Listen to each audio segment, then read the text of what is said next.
Police control করতে পারছে না, ওরা আর্মি কল করছে, হেলিকপ্টার আসছে, গোলাগুলি হয়েছে। এর মধ্যে আরেকটি ভয়, ওই যে জেল হত্যার একটা বিষয় আছে। আমাকে সবাই বলছে এই ক্রস ফায়ারে যদি আপনাকে মেরে ফেলে আপনি কি করবেন? কিছু করার নেই। জেলখানা আমার কাছে সবচেয়ে বড় ভয় ছিল, যদি আমার কোনো সিরিয়াস কোনো অসুস্থতা হয়, আমি কোনো ট্রিটমেন্ট পাবো, ট্রিটমেন্ট ওরা করতে দেয় না। আমি জেলে না গেলে এটা বুঝতে পারতাম না, কোনো ট্রিটমেন্ট নেই জেলখানায়। এবং আপনি জেলখানা যদি মারা যান ট্রিটমেন্টের অভাবে, ওরা বলবে হসপিটালে আপনাকে নিয়ে যাবে, অন অ্যারাইভেল মারা গেছে, তারপরে মারা। এটা স্ট্যান্ডার্ড একদম। এই যে চিত্র, এটা আমার মতো হাজার হাজার আমাদের নেতা কর্মীরা এই মধ্য দিয়ে তারা গেছে সবাই। এবং তারপরে জুলাই আসলো, আমরা তো কিছুই জানি না, কারণ ভিতরে বাইরে কি হচ্ছে আমাদের কাছে কোনো তথ্য নেই।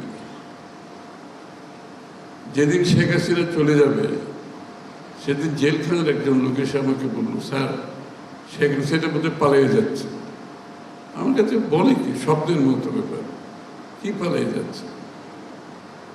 তারপরে কিছুক্ষণ পরে দেখলাম আমাদেরকে ওখানে একটা, আমার পাশের রুমে যারা থাকতো ওদের একটা টিভি আছে, বিটিভি ছাড়া আর কিছু দেখা যায় না। আমার রুমে কোনো টিভি অ্যালাউড না, রেডিও অ্যালাউড না, কিছুই না। ওর রুমে একটা টিভি আছে। সিভিল সার্ভেন্ট, উনি জেলে গেছেন। উনি হঠাৎ করে আমাকে বললেন যে আর্মি চিফ বক্তব্য দিতে আসবে।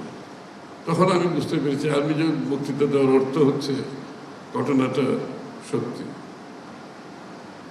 এবং পুরো জেলখানায় খবরটা এক মুহূর্তে চলে গেছে। পুরো জেলখানায় ৮-১০ হাজার লোকের স্লোগান, মনে হয় মানে এইসব বিল্ডিং ফিল্ডিং সব উড়ে যাবে ওদের স্লোগান। ওই স্পিরিটে তারা স্লোগান দিচ্ছে। কিছুক্ষণ পরে আমার কাছে জেলার আসলো, জেল সুপার, বলছে স্যার আপনি যদি গিয়ে একটু ওনাদেরকে না বলেন, ওরা তো জেল ব্রেক হয়ে যাবে। ওরা তখন জেল ব্রেক করার জন্য চেষ্টা করছে। আপনি যদি কিছু তাদের না বোঝান তো জেল ব্রেক হবে। আর জেল ব্রেক যদি আপনার উপস্থিতিতে হয় তখন তো জেল ব্রেকের সাথে আপনার নামটাও জুড়ে যাবে।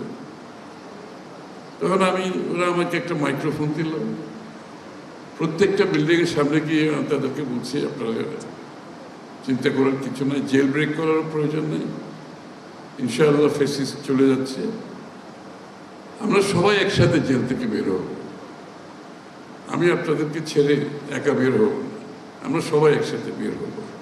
সবাইকে শান্ত করলাম। এর মধ্যে একটা সেলের জেল ব্রেক হয়ে গেছে, একটা সেল জেল ব্রেক হয়ে গেছে। আনফর্চুনেটলি ওই সেলটা আন্দোলনকারীদের সেল না, ওইটা হচ্ছে ক্রিমিনাল, সত্যিকার অর্থে যারা ক্রিমিনাল তাদের সেল। ওরা জেল ব্রেক করে বেরিয়ে গেছে। এবং ওরা ভাবছে এই সুযোগ, এই জেল ব্রেকের মধ্যে আমরা যদি বেরিয়ে যেতে পারি। তারপরে পুলিশ কন্ট্রোল করতে পারছে না, ওরা আর্মি কল করছে, হেলিকপ্টার আসছে, গোলাগুলি হয়েছে। এর মধ্যে আরেকটি ভয়, ওই যে জেল হত্যার একটা বিষয় আছে। আমাকে সবাই বলছে এই ক্রস ফায়ারে যদি আপনাকে মেরে ফেলে আপনি কি করবেন? কিছু করার নেই।